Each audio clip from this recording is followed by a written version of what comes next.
اللهم فقهنا في الدين وعلمنا التأويل وافتح علينا فتوح العارفين بك يا رب العالمين ولا حول ولا قوة إلا بالله العلي العظيم. اللهم إنا أصبحنا نشهدك ونشهد حملة عرشك وملائكتك وجميع خلقك أنك أنت الله لا إله إلا أنت وحدك لا شريك لك وأن محمدا عبدك ورسولك. Alhamdulillah, segala puji bagi Allah Subhanahu wa taala. Selawat dan salam pada baginda Rasulullah sallallahu alaihi wasallam, kepada para sahabat dan tabi'in, para ulama al-amilin. Moga Allah Subhanahu wa taala memberikan kita ilmu yang bermanfaat, memanjangkan usia kita dalam iman dan Islam, memberikan kita peluang, kekuatan dan kemampuan untuk terus melaksanakan segala yang diperintahkan oleh Allah Subhanahu wa taala, dan juga meningkatkan ilmu kita, dan juga untuk menyumbang kepada agama Islam dan menegakkan agama Allah Subhanahu wa taala. Apa kabar semua adik-adik sekalian? Dah makan ke belum? Belum makan? Oh sudah, ingat belum makan. Okey, pertama-tama saya ucapkan banyak terima kasih pada Al-Fadhil Ustaz Aiman, Nazir dan Mudir Ma'had Tahfiz, dan juga kepada para guru-guru di Ma'had Tahfiz ini, juga kepada adik-adik dan tuan-tuan sekalian yang dirahmati oleh Allah Subhanahu wa taala. Majlis kita pada hari ini, kita akan membuat daurah pembacaan hadis, yaitu kitab Al-Arba'un At-Tusiyah. Sebenarnya Arba'un At-Tusiyah, 40 hadis yang dikumpul oleh Imam Muhammad bin Aslam At-Tusi. Jadi kalau adik-adik, tuan-tuan, asatizah nak tengok siapa Muhammad bin Aslam At-Tusi, boleh tengok di muka surat yang pertama ni. Biografi Imam At-Tusi ni siapa? Kita tak ada masa pada hari ini untuk membincangkan beliau. Akan tetapi kalau tuan-tuan dan adik-adik, para asatizah nak tengok siapa penulis buku ni, bolehlah nanti luangkan masa baca untuk kita lebih kenal siapa penulis buku ni. Dan biasanya kita kenal ada hadis 40 hadis Imam Nawawi, betul tak? InsyaAllah nanti kita akan baca pada kesempatan yang lain. Dan dia adalah 40 hadis yang sangat-sangat masyhur dan terkenal. Nah, Muhammad bin Aslam At-Tusi, dia lebih awal daripada Imam Nawawi. Kalau Imam Nawawi meninggal pada tahun 676 Hijrah, dia Imam At-Tusi meninggal lebih awal lagi, yaitu meninggal pada tahun 242, bermakna 500 tahun sebelum Imam Nawawi dilahirkan. Nah, justru buku ni adalah salah satu rujukan daripada Imam Nawawi.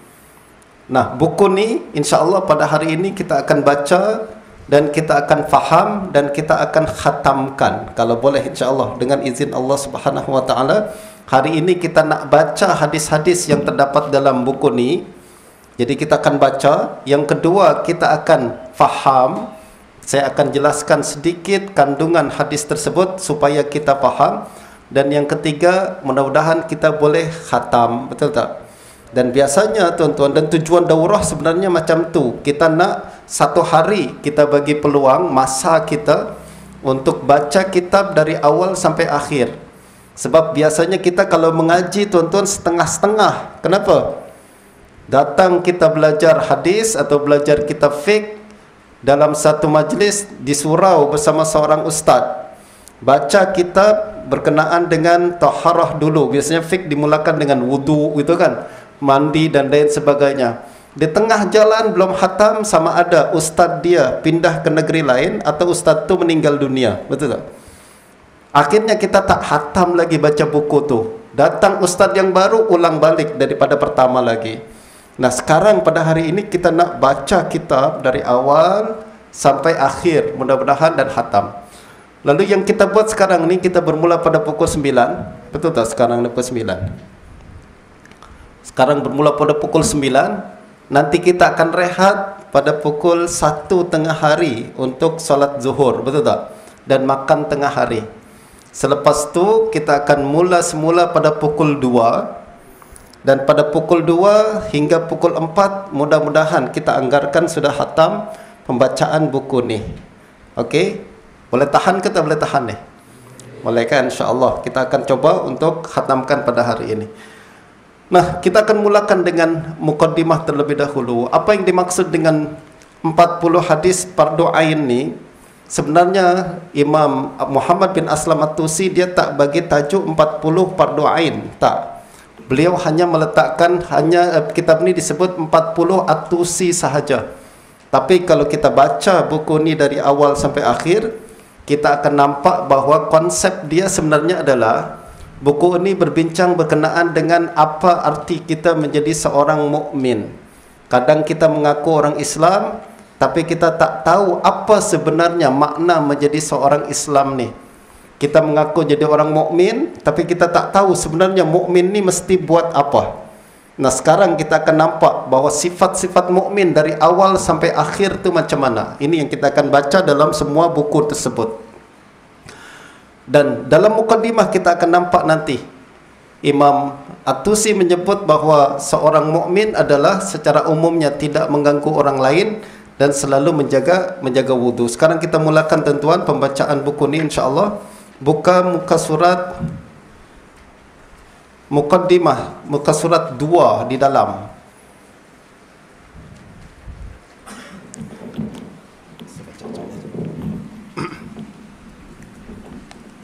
Muka surat 2 di dalam. Kita nampak ke belum? Mukaddimah. Okey, saya akan baca terlebih dahulu ya tuan-tuan ya. Bismillahirrahmanirrahim. Akhbarana Syekhul Imam Al-Hafiz Abu Tahir Ahmad bin Muhammad bin Muhammad bin Ibrahim As-Silafil Asbahani bil Iskandariyah. Qala akhbarana Abu Ghalib bin Muhammad bin Al-Hasan bin Ahmad Al-Karji ghaira marratin fima qara'tu alaihi bi Baghdad sanata 94 wa 400. Qala akhbarana Abu Bakar Muhammad bin Umar bin Bukair An-Najjar Al-Muqri. Qala akhbarana Abu Ishaq Ibrahim Muhammad bin Yahya Naisaburi. Qala haddatsana Abu Abdullah Muhammad bin Waqi' ibn Dawas ibn Syarqi At-Tusi. Qala haddatsana Muhammad bin Aslam At-Tusi biha Abul Hasan. Qala haddatsana Abdullah bin Yazid. Qala haddatsana Abdurrahman bin Ziyad an Abdullah bin Yazid an Abdullah bin Amr anna rajulan qala ya Rasulullah manil muslim? Qala man salimal muslimuna min lisanihi wa yadihi.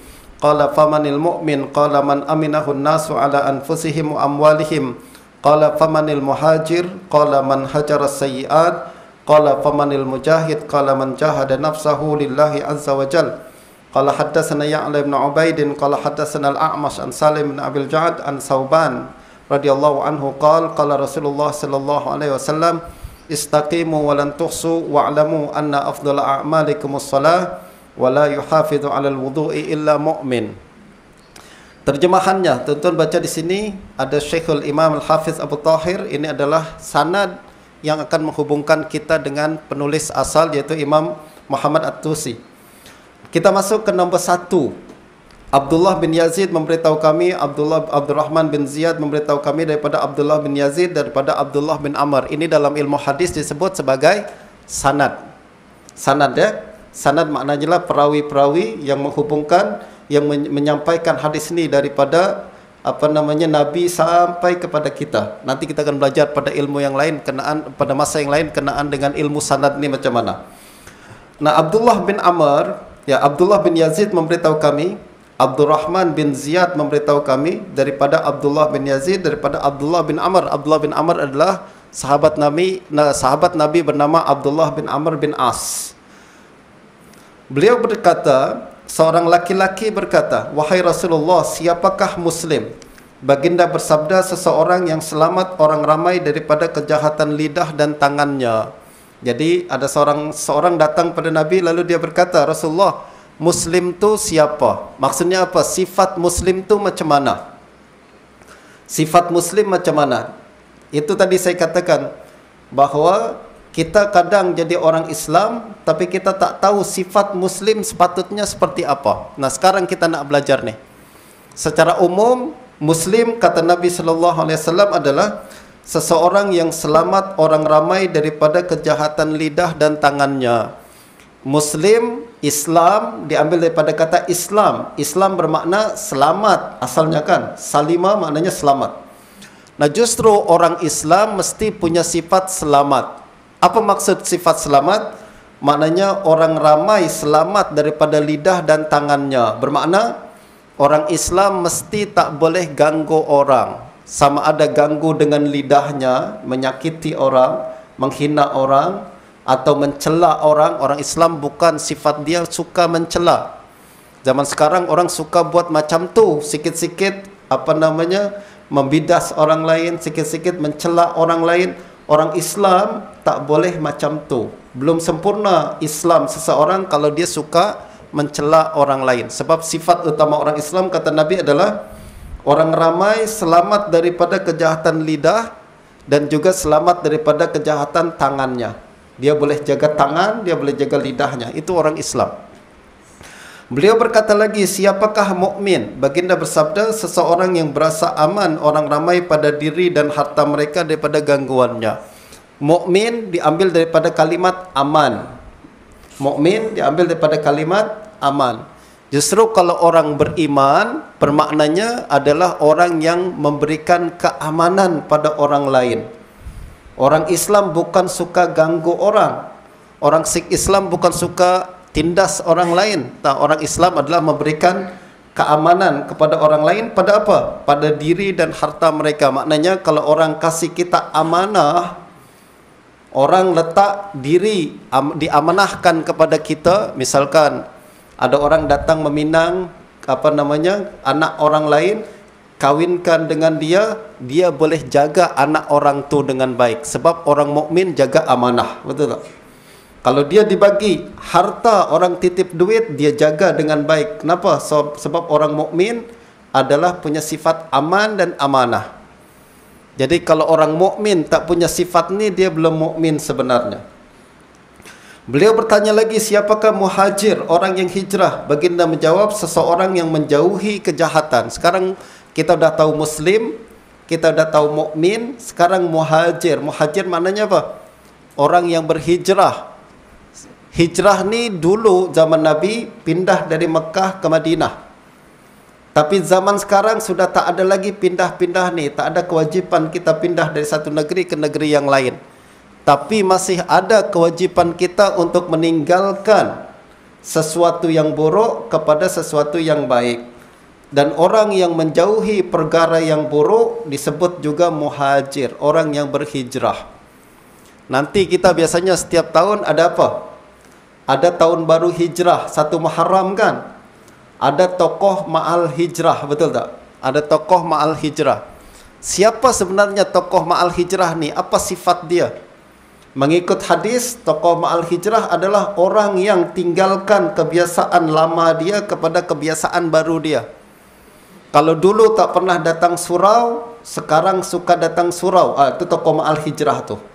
Kalau dulu datang malas mengaji, sekarang dia rajin mengaji, tokoh ma'al hijrah. Sebab inti hijrah adalah tinggalkan kebiasaan lama kepada kebiasaan baru yang lebih baik. Betul tak? Justru kalau nanti Ustaz Aiman nak pilih tokoh ma'al hijrah peringkat surau, atau tokoh ma'al hijrah peringkat ma'had tahfiz, tengok apa kriteria dia. Tengok budak-budak mana yang dulu malas, sekarang rajin. Pilih dia. Tokoh ma'al hijrah tahun ni. Kasihlah dia duit RM1,000 ke atau apa kan. Kenapa? Sebab dia tokoh ma'al hijrah tahun ni. Dulu malas, sekarang rajin. Dulu dia kurang rajin, sekarang lebih rajin. Itu tokoh ma'al hijrah. Maknanya ada perubahan. Dialah orang yang layak disebut sebagai muhajir. Orang itu bertanya lagi, siapakah mujahid, orang yang berjihad? Kita sering dengar jihad. Sebenarnya dulu jihad maknanya berperang melawan musuh. Sekarang kita aman sentausa. Tak ada musuh yang pasti kita perangi. Adakah jihad tak perlu lagi? Masih perlu lagi. Lalu siapa orang yang masih disebut sebagai mujahid menurut kriteria Nabi? Nabi katakan, seorang mujahid adalah seseorang yang melawan hawa nafsunya karena Allah. Jadi jihad pada hari ini adalah jihad melawan hawa nafsu kita sendiri. Kalau kita lawan hawa nafsu, masih dikira sebagai mujahid. Nah, hadis yang pertama ini menjelaskan apa? Muqaddimah menjelaskan sifat muslim secara umum. Yaitu pertama, dia mesti menjaga orang lain, tidak menyakiti orang lain, dan dia mesti memberikan keamanan kepada orang lain. Hadis yang kedua, Ya'la bin Ubaid memberitahu kami, Al-A'mash memberitahu kami daripada Salim bin Abil Ja'ad daripada Sauban, Rasulullah sallallahu alaihi wasallam bersabda, teruslah beristiqamah, kamu tidak akan dapat melakukan semua. Apa maknanya? Teruslah istiqamah, kamu tak akan dapat melakukan semua. Maknanya adalah, kalau kita nak buat semua yang disuruh Nabi, kita tak akan mampu. Bayangkan aja, solat saja misalkan, solat sunat terlalu banyak kita nak buat semua, betul tak? Ada tahajud, ada witir, ada qabliyah, ba'diyah, ada solat hajat, ada solat istisqa, ada solat banyak sangat. Kalau kita nak buat semua tak akan mampu, kata Nabi.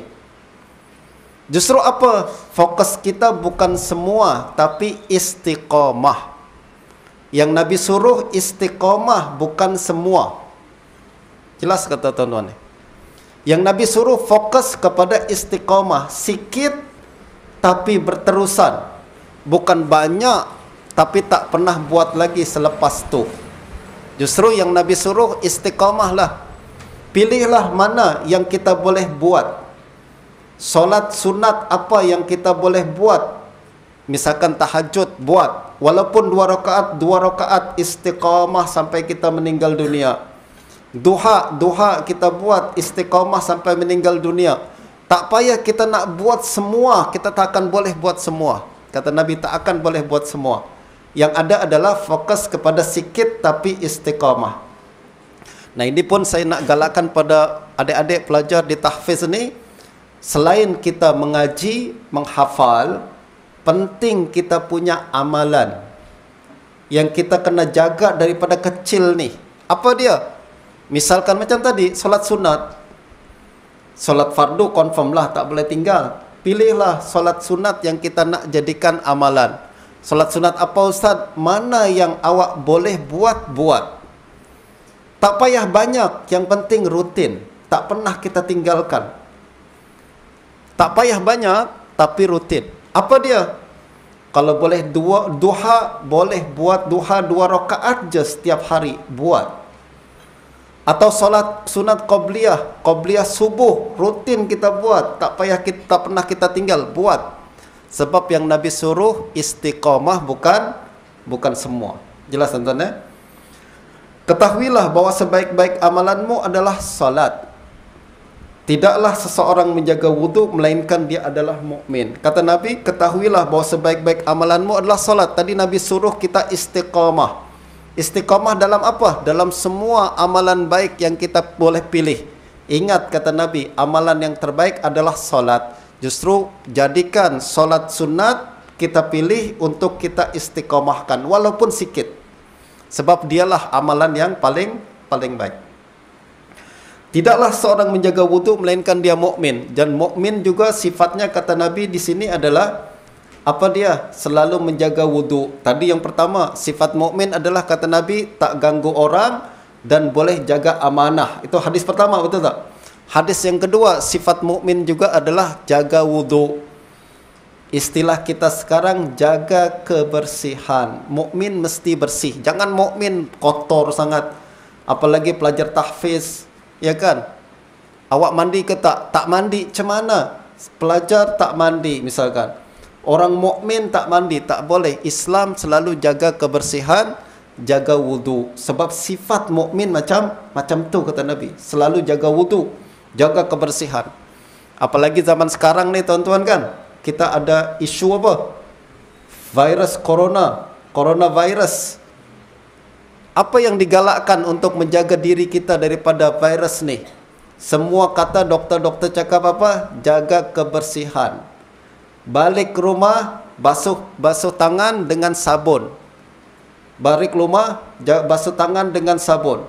Kita orang Islam sebenarnya tak payah disuruh pun. Kenapa? Hari-hari kita basuh tangan 3-5 kali paling kurang, betul tak? Nak solat basuh tangan, nak solat basuh tangan. Nah, maknanya sebelum kita disuruh untuk jaga kebersihan, orang Islam kita sudah punya ajaran daripada Nabi sallallahu alaihi wasallam. Nah, sifat orang Islam jaga kebersihan. Nah, ini mukaddimah tuan-tuan. Insyaallah kita lanjutkan pada hadis yang berikutnya, muka surat 6.